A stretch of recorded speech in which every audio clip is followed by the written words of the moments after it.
¿Qué tal? Gracias por estar en sintonía de 100% Noticias. Soy Lucía Pinedo Uau. Gracias por vernos por www.ciennoticias.com.ni en toda la bolita del mundo. Gracias a quienes se unan a esta transmisión que realizamos en nuestro canal de YouTube, 100 Noticias Nicaragua. Usted puede suscribirse a nuestro canal de YouTube, así nos ayuda a llegar a más personas y también a nuestra sostenibilidad.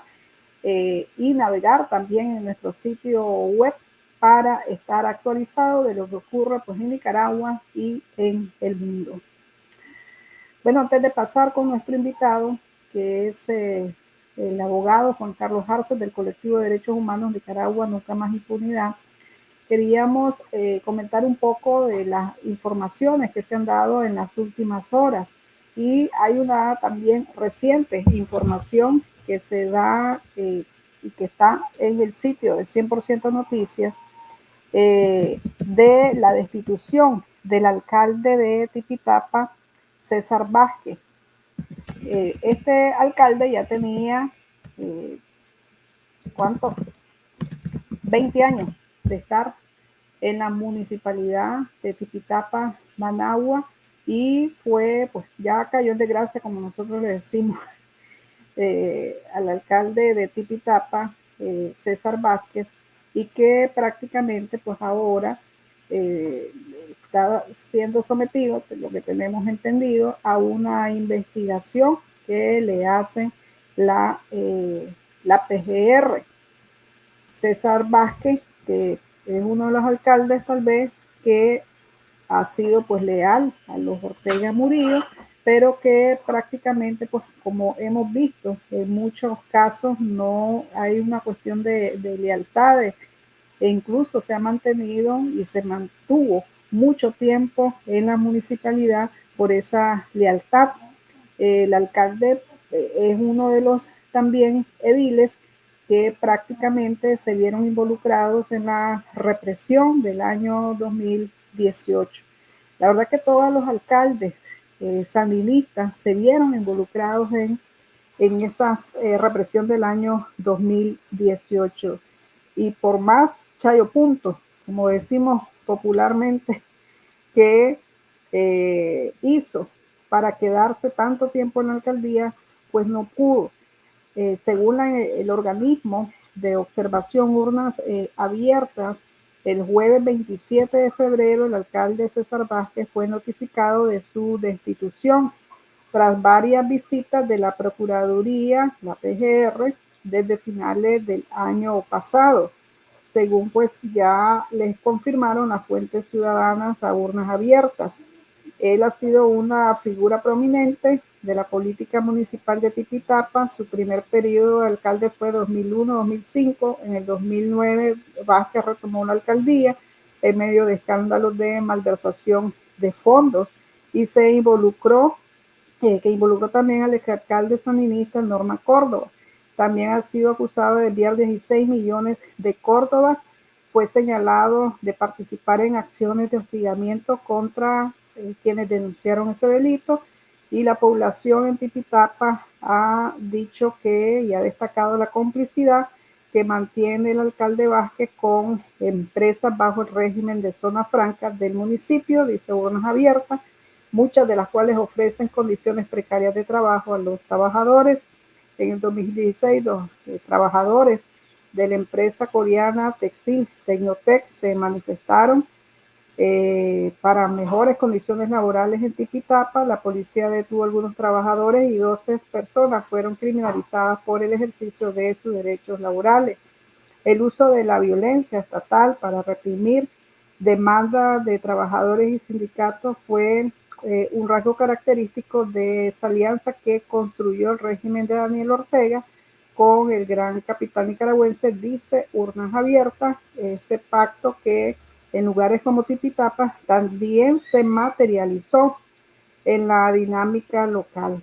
En el 2018, el alcalde volvió a actuar en complicidad con la policía en la operación limpieza. De acuerdo con la ciudadanía, Vázquez lideró la represión, utilizó fondos municipales para financiar a grupos de choque para atacar a los tranques. Incluso le acusan de reactivar a varias pandillas que se encontraban en proceso de rehabilitación, como la denominada Perros Mochis.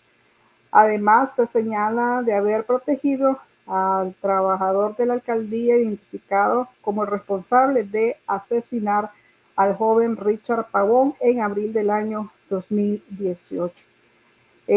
Y eso es parte de los antecedentes que tiene este alcalde, que ha ido en total desgracia, destituido por régimen Ortega Murillo. Otras destituciones que se dieron y las reportamos el fin de semana fue ya el retiro. Pasaron a retiro a el comisionado general, inspector de la policía en Nicaragua, que era ya inspector, ese era su cargo, Jaime Vanegas, y también del comisionado Fidel Domínguez, que tiene pues un largo historial de represión, abusos policiales en contra de manifestantes, personas, ciudadanos en el municipio, allá en León, en el caso de Fidel Domínguez, en el caso de Jaime Vanegas, que pues también ambos pues, que son partícipes de ese conglomerado que hizo el régimen para armar la represión y reprimir a los nicaragüenses que se manifestaron en el año 2018 y también someter a nicaragüenses que fueron detenidos pues a tratos crueles e inhumanos.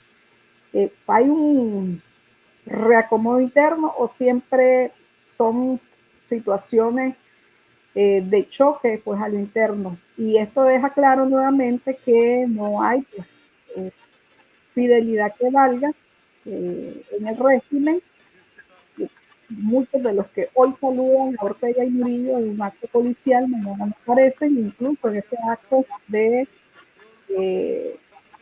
de, de juramentación del jefe de la policía, Francisco Díaz, estuvo Jaime Vanegas, y al día ya lo destituyen, incluso dicen que estuvo también en el copiando, y luego pasan una nota el domingo, la policía informando que pasó a retiro Jaime Vanegas y también Fidel Domínguez.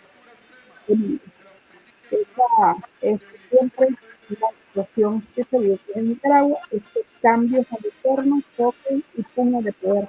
Hay purgas y purgas dentro del mismo régimen familiar.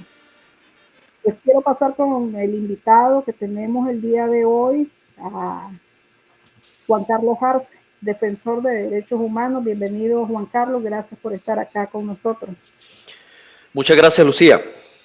Juan Carlos, pues quiero, como son noticias actuales, quiero comenzar con esta parte, ¿verdad? De cómo ves todos estos cambios y de estos personajes que están cayendo en desgracia, como decimos popularmente, el alcalde caninista y los dos comisionados generales. Pues, ¿qué te digo? Te voy a dar una respuesta sincera. Lo veo con alegría en el sentido de que estos cambios lo que reflejan es que que nadie se escapa de la represión, de la arbitrariedad, de la violación de sus derechos. Nadie, ni siquiera ellos. Ni siquiera ellos mismos, y esto seguramente estará generando a lo interno eh, diferentes cosas que no sabemos, ¿no? Porque frente a lo que ocurre, frente a lo que pasa en Nicaragua, en donde aparentemente hay un enorme silencio, lo cierto que es un silencio muy ruidoso en el sentido, de que seguramente esto lo hace pensar. Esto le generará temor porque nadie está seguro en sus cargos, nadie se escapa de la mano larga de doña Rosario y de don Daniel. Y bueno, y eso es lo que pasa en países donde lo que domina es la arbitrariedad, el autoritarismo. Eso es lo que pasa cuando estas personas que son cómplices de Ortega y de Rosario destruyeron pues la institucionalidad democrática en el país. Esas son las consecuencias, Lucía. No podemos esperar otra cosa. Bueno, cambia de alguna manera algo que pongan a gente nueva en esos cargos. No cambia nada, creo yo que no cambia nada en el sentido de que al final estas personas solo obedecen órdenes. Es decir, no hay ninguna posibilidad ni capacidad para que puedan tomar decisiones propias, ¿no? En el marco de la ley. Recordad que los funcionarios públicos tienen muy reducido el ámbito de la, digámoslo así, de la arbitrariedad, en el sentido de que ellos tienen que apegarse a lo que dice la ley. En un país democrático, un funcionario público debe de actuar conforme a la ley. No puede salirse de eso. Esa es su camisa. Esa es la camisa. Sin embargo, en Nicaragua, los funcionarios públicos actúan de acuerdo a las órdenes que se le dan desde el Carmen, de tal manera que seguramente vendrán otros funcionarios similares, igual que los anteriores, en el sentido de igual de arbitrarios, igual de violadores de derechos humanos, pero que gozan de la confianza del régimen. Significa, y eso yo quisiera dejarlo como bien claro, que aquí lo que hay, que a pesar de esas imágenes, ¿no? Donde hay no sé cuántas miles de fuerzas paraestatales, hay mucha desconfianza en el régimen. El régimen, don Daniel y la codictadora Rosario no confían en nadie, esa es la realidad. De tal manera que estos cambios se basan en la desconfianza absoluta que ellos tienen a estos funcionarios que han dado la vida por ellos, ¿no? Sí.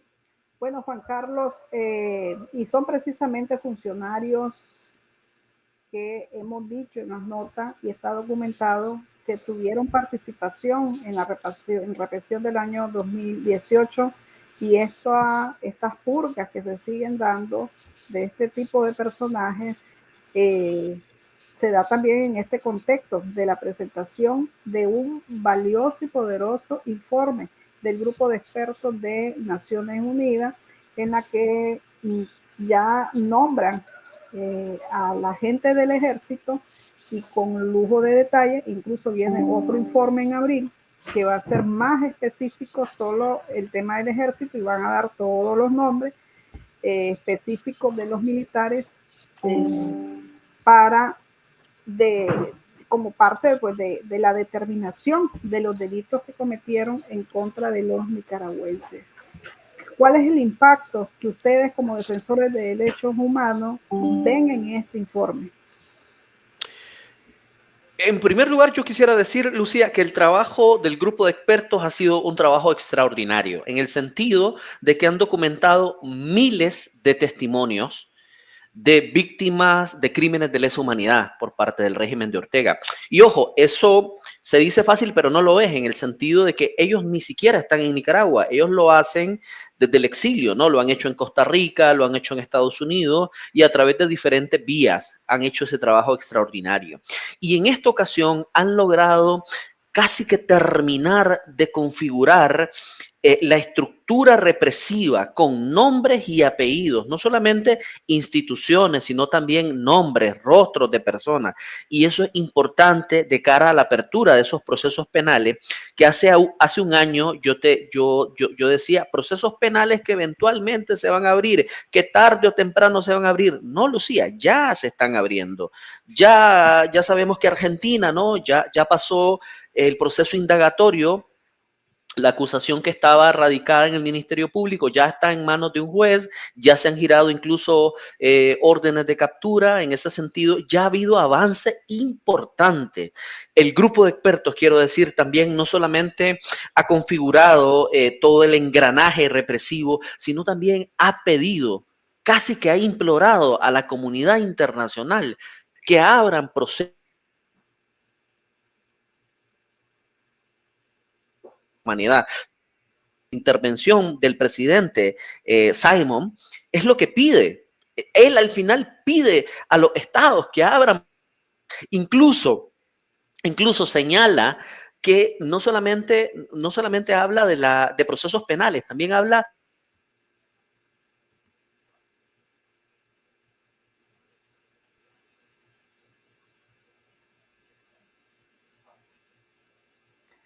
Bueno, procesos tenemos ante ahí. la Corte Internacional. Es decir, Nicaragua es uno de los que más ha recurrido a la Corte Internacional de Justicia para dirimir diferentes conflictos. Entonces, es ahí donde los estados, por el caso, o más bien por la violación.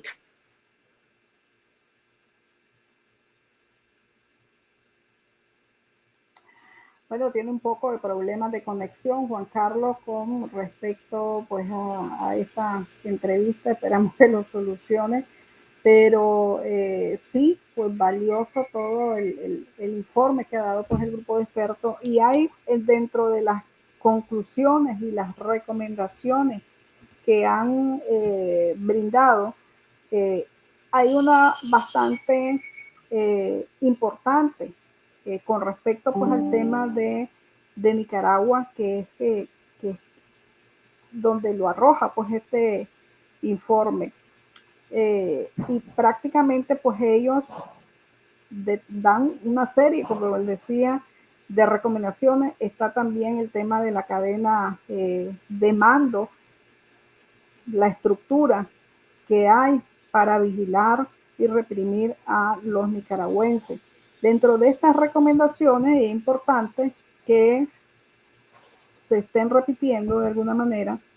Está el hecho de reforzar el apoyo de la sociedad civil nicaragüense, especialmente aumentando la asistencia financiera y técnica a las operaciones de la sociedad civil nicaragüense y a los medios de comunicación independientes para contrarrestar la represión estatal. También recomiendan hacer que el Estado de Nicaragua rinda cuentas en virtud del derecho internacional, adoptando medidas de rendición de cuentas ante la Corte Internacional de Justicia por violaciones y obligaciones internacionales, en particular en virtud de la Convención contra la Tortura y otros tratos o penas crueles, inhumanos.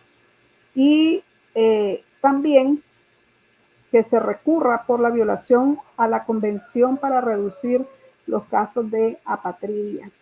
Y en esto, Juan Carlos, ya te tenemos nuevamente, el Sí. tema de la apatridia también es un elemento en el que, y es un argumento en que cualquier país del mundo puede decir, Cualquiera.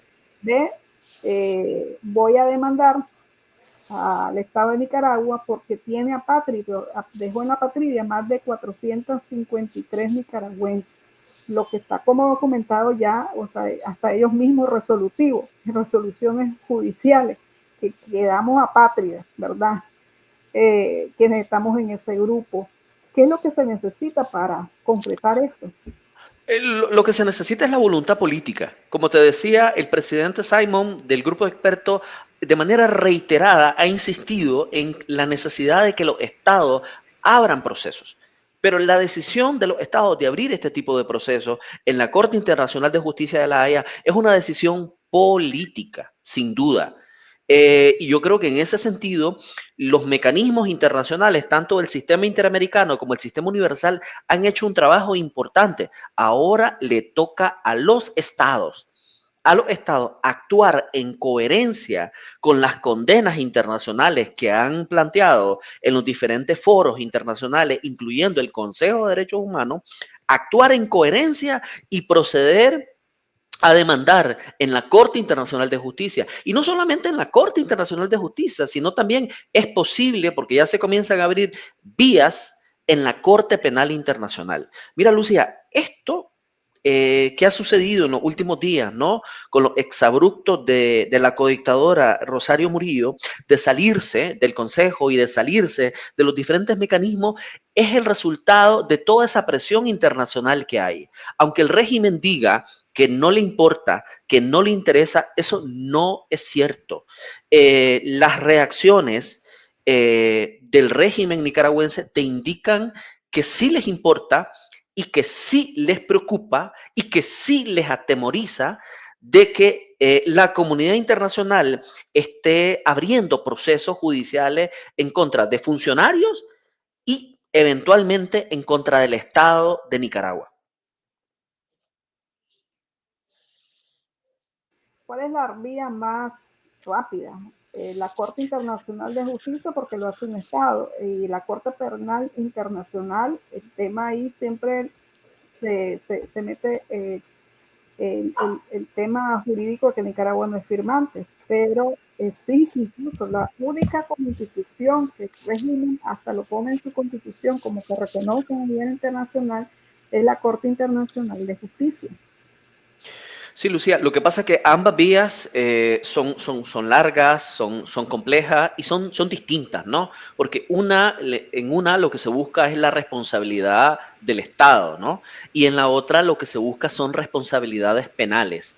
Ambas vías, aunque son largas y son complejas, es importante iniciarlas, es importante tenerlas presente porque te generan presión. Y es lo que hemos visto, ¿no? Es lo que hemos visto en los últimos años y sobre todo en los últimos meses y semanas, ¿no? Un régimen cada vez más, más molesto. Se nota que no están cómodos, se nota que no están en su zona de confort y que ese ámbito, que es el ámbito de la justicia internacional, les mueve el piso. Y entonces precisamente hay que seguir intentándolo, aunque sea largo, aunque sea complejo. Bueno, Lucía, ya tenemos prácticamente 7 años en esto, ¿no? 7 años de estar luchando, 7 años de seguir persistiendo en la defensa de un derecho fundamental, que es la justicia, porque lo que queremos en Nicaragua es justicia, además del retorno de la democracia y otros derechos fundamentales. Pero lo que buscan las víctimas es justicia fundamentalmente. Y para avanzar en ese camino, en esta etapa en la que nos encontramos, no podemos avanzar solos. Necesitamos el apoyo de estados que sean coherentes con su discurso y que se atrevan a aperturar o abrir estas vías que están ahí, que te ofrece el derecho internacional. Recordad que el derecho internacional ha evolucionado tremendamente. Hoy en día, a pesar de lo que diga el régimen nicaragüense, que se retira de estos espacios, lo cierto es una cosa, que los crímenes de lesa humanidad no están sujetos a amnistía. Es decir, no hay manera que puedan capear el bulto, no hay manera que puedan capear su responsabilidad en la comisión de estos crímenes, aunque hagan estas declaraciones que tienen más un efecto político y evidentemente van a tener un efecto práctico en el sentido de que seguramente ya no tendremos a, a una representación de Nicaragua ante el Consejo de Derechos Humanos, donde era un espacio donde las organizaciones todavía podíamos decirle las verdades en la cara, ¿verdad? Pero esta es la tendencia del régimen nicaragüense de ausentarse de los espacios, lo hemos visto en la Comisión Interamericana, lo hemos visto también en la Corte Interamericana, lo vimos en el Comité contra la Tortura hace 2 años, no se presentaron, lo hemos visto en diferentes espacios, cómo ellos se van ausentando, pero lo que hacen con esto es más bien reafirmar lo que son unos violadores de derechos humanos, unos criminales de lesa humanidad que no quieren ningún tipo de fiscalización. Lo que quieren es trasladar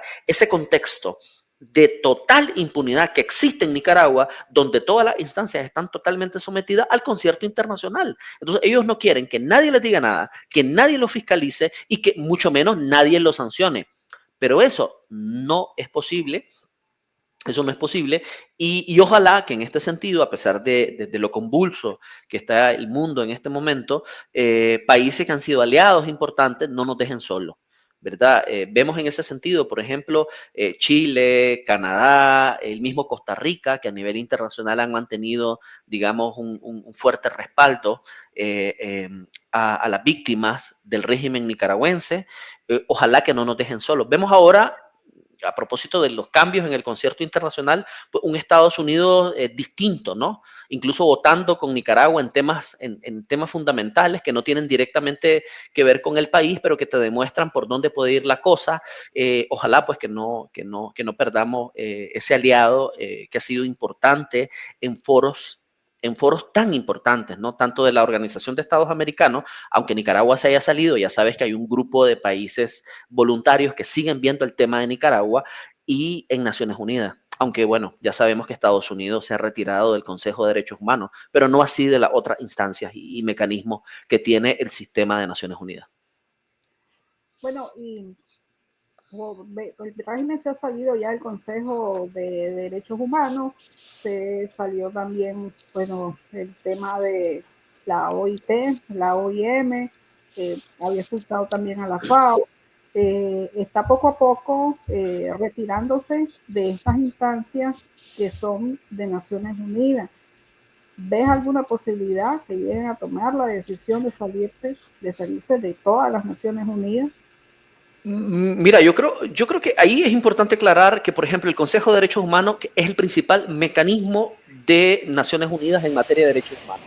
Es un mecanismo creado por la Asamblea General de Naciones Unidas, que tiene vigencia y en relación a la Asamblea General de Naciones Unidas. Nicaragua en este momento, Nicaragua ni siquiera forma parte orgánica de los 47 estados que integran el Consejo de Derechos Humanos. Nicaragua no forma parte. Sin embargo, no significa que no no significa que al decir que salen del Consejo ya no lleguen a las sesiones no significa que el Consejo de Derechos Humanos, el grupo de Nicaragua. Juan, tal vez mejoras un poco el audio, no, tal vez por el movimiento. Ok. ¿Y ahora? Ahora mejor. Entonces, no significa de que el Consejo deja de tener un escrutinio sobre la situación de Nicaragua. No significa, pese a la declaración política de doña Rosario, que el Consejo y sus mecanismos, como el Grupo de Expertos para Nicaragua, deja de tener vigencia y validez. De tal manera que la declaración de salirse del espacio del Consejo de Derechos Humanos es más bien un exabrupto, es más bien un planteamiento político, más que práctico, porque el Consejo va a seguir teniendo validez en relación a diferentes mecanismos, incluso el examen periódico universal, estés o no dentro de los 47 estados, todos los estados que conforman la Asamblea General de Naciones Unidas están sujetos al escrutinio, por ejemplo, en el marco de el examen periódico universal, por decirte algo. Lo que te quiero decir con esto es que el Consejo de Derechos Humanos y los diferentes mecanismos van a seguir teniendo peso, van a seguir teniendo validez. Seguramente el GREN va a seguir emitiendo esos informes que van a ser muy valiosos para la apertura de los procesos que estábamos hablando, ¿no? Los procesos, ojalá ante la Corte Internacional de Justicia, ojalá ante las diferentes jurisdicciones de justicia universal que existen, van a seguir haciendo su trabajo con las limitaciones que ya tienen, porque obviamente el Estado de Nicaragua desde hace años no permite el ingreso de ningún mecanismo en Nicaragua, que en cualquier Estado democrático eso sería posible. De tal manera que, mira, obviamente, Lucía, con esas declaraciones políticas del régimen nicaragüense, lo que queda en evidencia es su falta de voluntad de someterse a cualquier fiscalización o escrutinio internacional. Obviamente, ellos van a hacer todo lo posible para no someterse. Ustedes como organización de derechos humanos andan buscando algún país que se haga cargo de impulsar esta demanda contra el régimen Ortega Murillo en la Corte Internacional de Justicia, como incluso pues aquí lo recomiendan el grupo de expertos, por violar los convenios contra la tortura y por violar el tema de la patria, pues, o sea, reducir la patria, y ellos más bien la están aumentando. Mira, Lucía, parte de nuestra labor es documentar para la denuncia, para la información y la sensibilización de los estados. Eso lo hacemos, lo estamos haciendo. En este momento hay un colega nuestro que está en Ginebra, que está teniendo la oportunidad de intercambiar con diferentes misiones diplomáticas en relación a la situación de Nicaragua. Como te dije antes, la decisión de demandar al Estado de Nicaragua es una decisión política, absolutamente política, eh, que no es sencilla. Lamentablemente, esas decisiones pareciera que fueran sencillas, pero no es tan sencilla es decir, como parece. Nosotros estamos haciendo una labor de información, de sensibilización, para ver, para ojalá impulsar en algún momento una demanda en contra del Estado de Nicaragua. Pero bueno, ahorita solamente estamos en esa fase de información, de sensibilización, de diálogo con los estados, con misiones diplomáticas, y ojalá que tengamos la sorpresa en este 2025 que un Estado se atreve a demandar al Estado nicaragüense por apatridia, por la violación del convenio de apatridia ante la Corte Internacional de Justicia. Ojalá, Lucía. Bueno, muchas gracias, Juan Carlos, por haber estado acá con nosotros. Juan Carlos Arce, del Colectivo de Derechos Humanos. Sí, Lucía, esta no es en vivo, ¿verdad? Entonces podés editarla. Lo siento, no voy a editarlo, pero sí, ya nosotros estamos, pues, esta noticia, la gente, para la explicación a la gente, la grabamos, ¿verdad? Esta entrevista, por eso te hago Okay. explicación, y esto, lo que estamos ahorita conversando, va a salir en vivo, no me va a dar tiempo de editar, pues Okay. que hubo ahí, pues que él tuvo un problema de internet. Sí, sí. Y bueno, pues era eso. Pero muchas gracias, Juan Carlos, por tu Dale, gracias. Chao, cuídate. Vale. Adiós. Juan Carlos Arce, del Colectivo de Derechos Humanos, Nicaragua Nunca Más Impunidad. Pues yo siempre les repito y les insisto que vayan pues a nuestro sitio web. Ahí está todo el detalle de este valioso informe, que lo vamos a seguir nosotros dándole, como decimos, hasta que la gente se lo aprenda y hasta que llegue más ese mensaje, porque es muy fuerte. Es un informe que creo pues que es es un documento duro, es un documento donde están ahí, hay pruebas, pues hay pruebas, y en el próximo que viene en abril vienen toditititos los nombres de los militares involucrados en esta represión, porque a veces solo se mencionan a jefes y la institución, pero ya viene detallado qué hizo cada militar involucrado en esta represión del año 2018, la famosa reunión donde le dieron la orden el 20 de abril de 2018 para que aniquilaran y reprimieran a los manifestantes. Si se acuerdan que en ese periodo lanzaron la bola de que Daniel Ortega estaba en Cuba, eso es mentira. Daniel Ortega estaba en Nicaragua, y quien le dio la orden al ejército para reprimir, para aniquilar a los manifestantes, fue Daniel Ortega, porque él es el jefe supremo de las Fuerzas Armadas, y ese ejército solo le hace caso a Daniel Ortega. Así es de grave, ¿verdad? Esta situación que enfrenta el régimen, y es por eso que ellos, al verse descubiertos, huyeron como delincuentes. Cuando se mete un ladrón a tu casa y te roba y huye, ya así huye la dictadura de esta informe en que los desnuda y en que los denuncia, y por supuesto el ejército que anduvo diciendo: nosotros no hicimos nada, nosotros no nos metemos, nosotros estamos con la Constitución, lo que dice. Mentiras, mentiras y mentiras. Ahí está probado en ese informe, y viene más información. Gracias a ustedes por su sintonía. Recuerda que este programa está en nuestro sitio web www.ciennoticias.com.ni, también en nuestro canal de YouTube, Cien Noticias Nicaragua. Por su atención, muchísimas gracias.